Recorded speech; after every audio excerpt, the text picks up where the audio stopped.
मोहतरम सामाईन, ये एक छोटी सी सुन्नत है लेकिन रूब की सुन्नत है जिसकी मोहब्बत हमारी निजात की कुंजी है।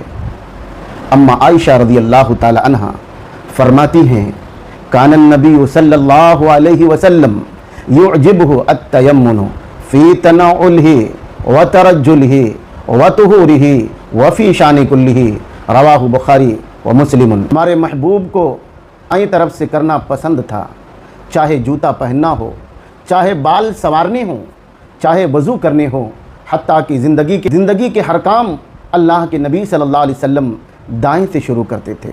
क्या ये हमारे नबी अकरम सल्लल्लाहु अलैहि वसल्लम का तर्ज़ अमल था कि ज़िंदगी का हर अच्छा काम, हर बेहतर काम अल्लाह के नबी सल्लल्लाहु अलैहि वसल्लम जब शुरू करते थे तो दाएं तरफ से करते थे।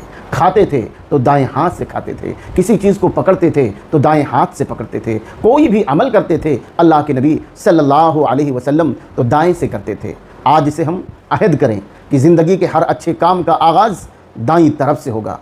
नियत होगी, या अल्लाह मैं तेरे महबूब की सुन्नत को ज़िंदा करने के लिए दायां पाँव पहले रख रहा हूँ, दाएं हाथ से पहले कर रहा हूँ। ये छोटा अमल शायद क़यामत के दिन बड़े गुनाहों को मिटा दे।